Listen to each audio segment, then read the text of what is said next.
Hi, ഇത് കളിയാട്ടം. ലോകകപ്പിൻ്റെ ഉദ്ഘാടന മത്സരത്തിൽ മെക്സിക്കോയുടെ സമ്പൂർണ്ണ ആധിപത്യമായിരുന്നു. What and match Mexico. ആഫ്രിക്കയുടെ കരുത്ത് നമ്മൾ കാണുമെന്നാണ് വിചാരിച്ചത്. പക്ഷേ ആഫ്രിക്ക വെറും pure not attempt to good game. ആഫ്രിക്കയുടെ ഗോളയുടെ പിഴവിലാണ് ഫസ്റ്റ് ഗോൾ കയറിയത്. 9-ാം മിനിറ്റിൽ ജൂലിയൻ ക്വിന്നസിൻ്റെ ഫസ്റ്റ് ഗോൾ. അങ്ങനെ ഈ വേൾഡ് കപ്പിലെ ആദ്യ ഗോൾ ജൂലിയൻ ക്വിന്നസ് ഗംഭീരമായ ഷോട്ടായിരുന്നു ആ ഗോളിലൂടെ. ഇത് ആതിഥേയ രാജ്യമാണ് മെക്സിക്കോ. അതേപോലെ അവർക്ക് അത്രയും ഗ്രൗണ്ട് സപ്പോർട്ടുണ്ട്.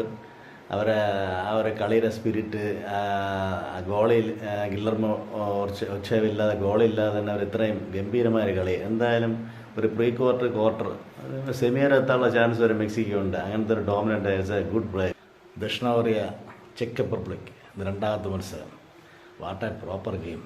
ഈ വേൾഡ് ദക്ഷിണ കൊറിയയുടെ ആക്രമണം, പ്രതിരോധം, അറ്റാക്കിങ് എല്ലാം ഒന്നിനൊന്ന് മെച്ചമായിരുന്നു.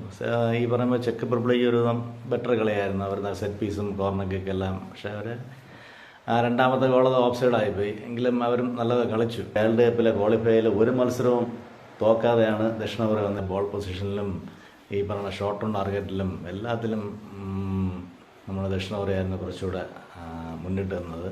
എന്തായാലും ഏഷ്യൻ രാജ്യം ദക്ഷിണ കൊറിയ ഈ വേൾഡ് കപ്പിലൊരു വർണ്ണവിസ്മയം തീർക്കുമെന്നാണ് തോന്നുന്നത്. നമുക്ക് കാണാം. പിന്നെ ബാക്കിയാണ് നമുക്ക് ഇന്നത്തെ മത്സരം. ഇന്ന് നമുക്ക് 2 മത്സരമാണുള്ളത്. ഫസ്റ്റ് മത്സരം രാത്രി 12:30 ആദ്യ രാജ്യമായ കാനഡയും ബോസ്നിയയും തമ്മിലാണ്. രണ്ടാമത്തെ മത്സരം നാളെ രാവിലെ 7:30, അതും ആദ്യ രാജ്യമായ USA യും പരാഗ്വയും.